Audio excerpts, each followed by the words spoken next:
ನಮಸ್ಕಾರ ಗೆಳೆಯರೇ, ನಿಮಗೆಲ್ಲರಿಗೂ ಮಂಗಳ ಕನ್ನಡ ಯೂಟ್ಯೂಬ್ ಚಾನಲ್ಗೆ ಸ್ವಾಗತ. ನಾನು ಇವತ್ತು ಹೇಳುವ ವಿಷಯ ಏನಂತಂದ್ರೆ, ಮಕರ ರಾಶಿಯವರ ಶುಭ ಮತ್ತು ಅಶುಭ ಫಲಗಳು ಯಾವ ರೀತಿಯಾಗಿ ದೊರೀತಕ್ಕಂಥದ್ದು, ಅವರಿಗೆ ಏನನ್ನ ಮಾಡಿದ್ರೆ ಕೆಲಸ ಕಾರ್ಯಗಳು ಆಗ್ತವೆ, ಏನನ್ನ ಮಾಡಿದ್ರೆ ಅವರಿಗೆ ಮನಸ್ಸಿಗೆ ಮನಸ್ತಾಪಗಳು ಆಗ್ತಕ್ಕಂಥವನ್ನ ಈ ವಿಡಿಯೋ ಮುಖಾಂತರವಾಗಿ ನಿಮ್ಮೆಲ್ಲರಿಗೂ ತಿಳಿಸಿಕೊಡ್ತಾ ಹೋಗ್ತಾ ಇದ್ದೀನಿ.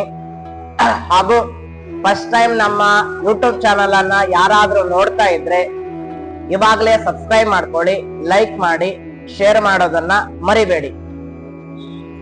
ಮತ್ತು ಈ ಯೂಟ್ಯೂಬ್ ಚಾನಲ್ ಅಲ್ಲಿ ನಿಮ್ ಕಡೆ ಇದ್ರೆ ಜ್ಯೋತಿಷ್ಯದ ವಿಷಯಗಳು ನಿಮ್ಗೆ ಸಂಗ್ರಹಣವಾಗ್ತಕ್ಕಂಥದ್ದು ಈಗಲೇ ಕೂಡಲೇ ನಿಮ್ಮ ಗೆಳೆಯರಿಗಾಗ್ಲಿ, ನಿಮ್ಮ ಗೆಳೆಯರಿಗೆ, ಎಲ್ಲ ನಿಮ್ಮ ಸಂಬಂಧಿಕರಿಗೆ ಈ ವಿಡಿಯೋವನ್ನ ಶೇರ್ ಮಾಡಿ ಈ ನಮ್ಮನ್ನ ಬೆಳೆಸಿ ಅಂತಕ್ಕಂಥದ್ದನ್ನ ಮಾತನ್ನ ಹೇಳಿ, ನಾನು ಮಕರ ರಾಶಿಯವರ ಶುಭ ಮತ್ತು ಅಶುಭ ಫಲಗಳನ್ನ ನಿಮ್ಗೆ ಹೇಳ್ತಾ ಹೋಗ್ತೀನಿ.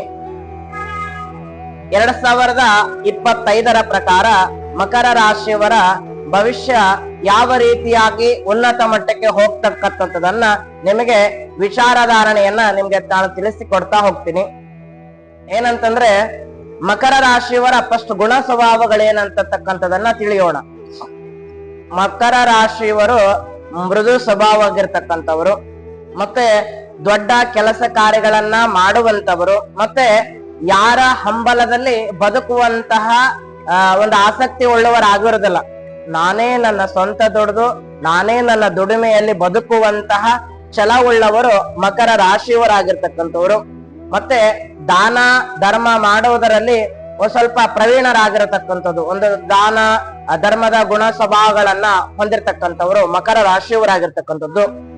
ಮತ್ತೆ ಅವ್ರೇನಂತಂದ್ರೆ, ಇನ್ನೊಂದೇನಂದ್ರೆ, ಒಂದು ಎತ್ತರವಾಗಿರ್ತಕ್ಕಂತಹ ಸ್ಥಾನ ಮಾನಗಳನ್ನ ಬಯಸುವಂತರಾಗಿರ್ತಕ್ಕಂಥವ್ರು, ಯಾರಿಗೆ ಅನ್ಯಾಯ ಮಾಡದೆ, ಯಾರಿಗೆ ತಲೆ ಹೊಡೆದೆ ತಲೆ ಹಿಡಿಯದೆ ಒಂದು ಒಳ್ಳೆಯ ಕೆಲಸ ಕಾರ್ಯಗಳನ್ನು ಮಾಡ್ಬೇಕಂತಕ್ಕಂಥದ್ದು ಅವರಲ್ಲಿ ಮನಸ್ಸಲ್ಲಿ ಸದಾಕಾಲ ಕಾಡ್ತಾ ಇರ್ತದ. ಏನೋ ಒಂದು ಮುಂದ್ ಬರ್ಬೇಕು ನಾನು ಅಂತಕ್ಕಂಥದ್ದು ಅವರಿಗೆ, ಮಕರ ರಾಶಿಯವರಿಗೆ ಯಾವಾಗ್ಲೂ ಸಹಿತ ಮನಸ್ಸಿನಲ್ಲಿ ಒಂದು ಕೊಂಚ ಕೊಳಕು ಅಳುತ್ತಾ ಇರ್ತದ. ಮತ್ತೆ ಇನ್ನೊಂದೇಂತಂದ್ರೆ, ಅವ್ರು ಹೆಂಗಂದ್ರೆ ಸಾಧು ಸಂತರಗಳಾಗ್ಲಿ, ಪುಣ್ಯ ಪುರುಷರಾಗ್ಲಿ, ಬಡವರಾಗ್ಲಿ ಸಹಾಯ ಮಾಡ್ಬೇಕಂತಂದ್ರೆ ಯಾವುದನ್ನ ಲೆಕ್ಕಿಸದೆ ತುಂಬಾ ಖುಷಿಯಿಂದ ಮಾಡ್ತಕ್ಕಂಥ ಕೆಲಸ ಕಾರ್ಯಗಳನ್ನ ಅವರು ಮಕರ ರಾಶಿಯವರು ಮಾಡ್ತಕ್ಕಂಥವ್ರು. ಮಕರ ರಾಶಿಯವರಿಗೆ ಇನ್ನೊಂದೇನಪ್ಪ ಅಂತಂದ್ರೆ, ಯಾವುದೇ ಮುಚ್ಚುಮರೆ ಇಟ್ಕೊಳೋದಿಲ್ಲ. ಮನಸ್ಸೊಳಗೆ ಏನಾದ್ರೂ ಇತ್ತಂತಂದ್ರೆ ದಿಢೀರ್ನ ಹೇಳುವಂತಹ ಸಾಧ್ಯತೆಗಳನ್ನ ಅವರಲ್ಲಿ ಕಂಡು ಬರ್ತಕ್ಕಂಥದ್ದು. ನಾನು ಮನಸ್ಸಲ್ಲಿ ಇಟ್ಕೊಂಡ್ರೆ ಏನಾದ್ರು ಆಗ್ತದೋ ಏನೋ ಅನ್ನುವಂತಹ ಸ್ವಭಾವ ಕ್ಯಾರೆಕ್ಟರ್ ಅಂತ ವ್ಯಕ್ತಿ ಅಲ್ಲ ಅವರು. ಅಂತಂದ್ರೆ ಏನಾದ್ರೂ ವಿಷಯಗಳಿದ್ರೆ ಓಪನ್ ಆಗಿ ಹೇಳಿ ಮನಸ್ಸನ್ನ ಹಗರ ಮಾಡ್ತಕ್ಕಂಥವ್ರು ಮಕರ ರಾಶಿಯವರಾಗಿರ್ತಕ್ಕಂಥವ್ರು. ಮತ್ತು ಯಾವುದೇ ಒಂದು ಕುಟುಂಬಿಕ ಜೀವನದಲ್ಲಿ ಸದಾಕಾಲ ಏನಪ್ಪಾ ಅಂದ್ರೆ ಮಕ್ಕಳೊಡನೆ, ಹೆಂಡತಿಯರೊಡನೆ ಬಾಂಧವ್ಯತೆಯಿಂದ ಬೆಳಿತಕ್ಕಂತಹ ಕೆಲಸ ಕಾರ್ಯಗಳನ್ನ ಮಾಡ್ತಕ್ಕಂಥವ್ರು ಮಕರ ರಾಶಿಯವರಾಗಿರ್ತಕ್ಕಂಥವ್ರು. ಮತ್ತೆ ಮಕರ ರಾಶಿಯವರು ಏನಪ್ಪಾ ಅಂತಂದ್ರೆ, ಯಾರನ್ನು ಸಹಿತ ಪ್ರೀತಿಯಾಗ್ಲಿ ವಿಶ್ವಾಸದಿಂದ ಕಳೆದುಕೊಳ್ಳಕ ಪ್ರಯತ್ನ ಪಡೋದಿಲ್ಲ. ಅಂದ್ರೆ ಪ್ರೀತಿ ವಿಶ್ವಾಸದಲ್ಲಿ ಯಾರನ್ನ ಕಳ್ಕೋಬೇಕನ್ನುವಂತದ್ದು ಆ ವ್ಯಕ್ತಿಗಳು ಆಗಿರೋದಿಲ್ಲ ಅಂತಕ್ಕಂಥದ್ದು. ಮಕರ ರಾಶಿಯವರು ಏನಪ್ಪಾ ಅಂತಂದ್ರೆ, ಇನ್ನೊಂದೇನಂದ್ರೆ, ಮಕರ ರಾಶಿಯವರಿಗೆ ಈಗ 7ರಲ್ಲಿ ಸಾಡ ಶನಿ ಮುಗಿತಾ ಬರ್ತಾ ಇದೆ. ಈ ಮುಗಿತಾ ಬಂದ ವಿಷಯದಲ್ಲಿ ಅವರು ಅನೇಕ ರೀತಿಯಾಗಿ ಕಷ್ಟಗಳನ್ನ, ಜಂಜಾಟಗಳನ್ನ ಸಹಿಸಿಕೊಂಡು ಬಂದಿರತಕ್ಕಂಥವ್ರು, ಅನೇಕ ತಾಪತ್ರಯಗಳನ್ನ ಕಂಡು ಬರ್ತಕ್ಕಂಥ ಅವರಿಗೆ ಈ ಶನಿ ದೋಷ ಮುಗಿದಾಗ ಏನು ಶುಭ ಫಲಗಳು ದೊರೀತಾವ, ಏನು ಅಶುಭ ಫಲಗಳು ದೊರೀತಾವ ಅಂತಕ್ಕಂಥದನ್ನ ನಿಮಗೆ ನಾನು ಇವತ್ತಿನ ದಿವಸ ಈ ವಿಡಿಯೋ ಮುಖಾಂತರವಾಗಿ ತಿಳಿಸಿಕೊಡ್ತೀನಿ. ಮೊದಲನೇದಾಗಿ ಶುಭ ಫಲಗಳನ್ನ ಕಾಣುವಂಥದ್ದು.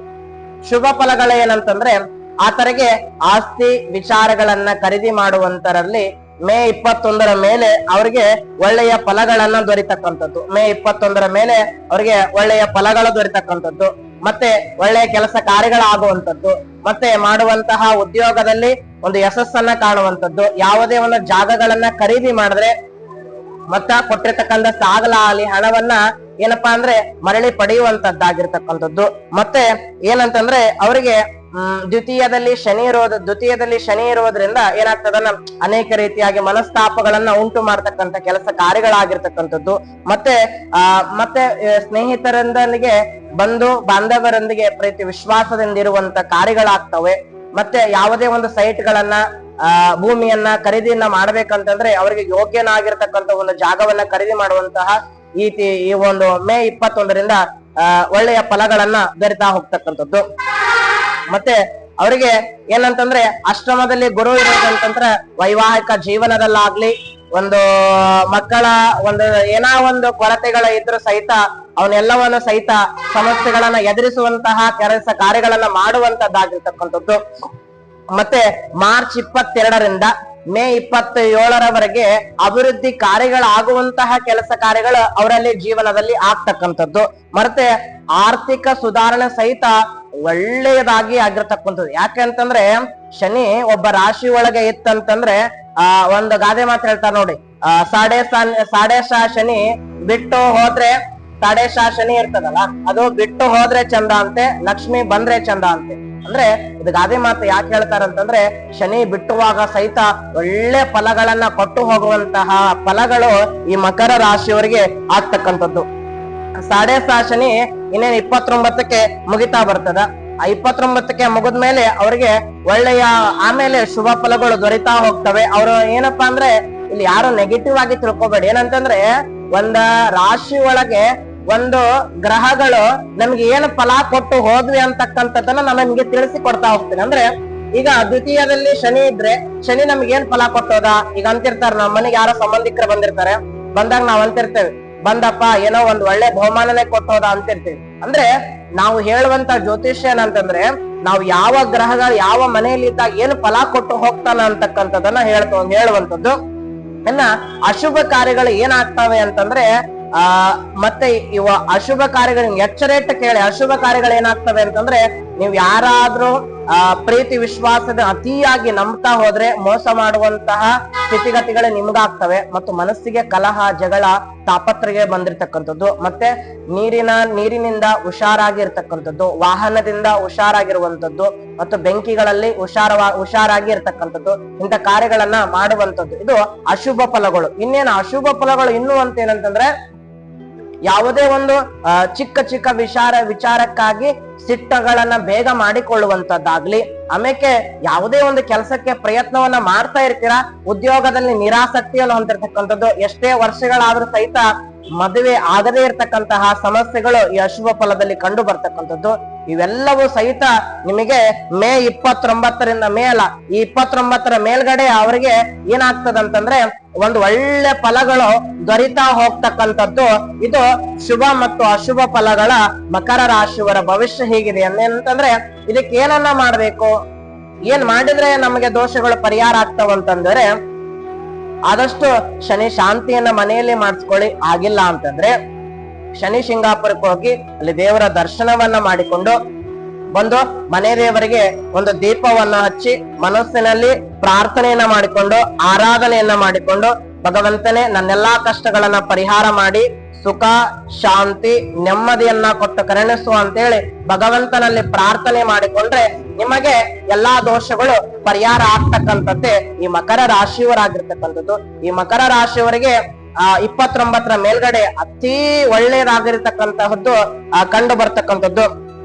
ಮತ್ತೆ ಎಲ್ಲಾ ಕೆಲಸಗಳನ್ನ ಮತ್ತೆ ಖಾಸಗಿ ಏನಾದ್ರೂ ಖಾಸಗಿ ಹುದ್ದೆಗಳಲ್ಲಿ ಏನಾದ್ರು ಮಾಡ್ತಾ ಇದ್ರೆ ಅವೆಲ್ಲವೂ ಸಹಿತ ನಿಮ್ಮ ಕೆಲಸಗಳು ಆಗ್ತಾ ಇರ್ತಕ್ಕಂಥದ್ದು.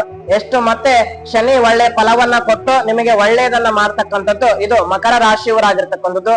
ಇವೆಲ್ಲವನ್ನ ನೀವೇನ್ ಮಾಡ್ಬೇಕಂದ್ರ ಗಮನ ಬಿಟ್ಟು ಕೇಳಿ ಮತ್ತು ನಿಮ್ಮ ರಾಶಿಯವರಿಗೆ ಏನೆಲ್ಲಾ ಫಲಗಳು ದೊರೆತರು ಸಹಿತ ನಿಮಗೆ ಒಂದು ವಿಷಯ ಗೊತ್ತಿರ್ಲಿ. ಏನಂತಂದ್ರೆ ನಮಗೆ ಶನಿ ಬಂದ ಇಷ್ಟೆಲ್ಲಾ ಕರ್ಮ ಸಂಕೇತವನ್ನ ಕೊಟ್ಟು ಹೋದ, ಗುರು ಬಂದ ಇಂಥವೆಲ್ಲಾ ಕರ್ಮದ ಸಂಕೇತವನ್ನ ಕೊಟ್ಟ ಅಂತಕ್ಕಂಥದ್ದು ನಿಮ್ಮ ಮನಸ್ಸಿನಲ್ಲಿ ಇರ್ಲಿ ಅಂತಕ್ಕಂಥದ್ದೇ ಈ ಮಕರ ರಾಶಿಯವರದು.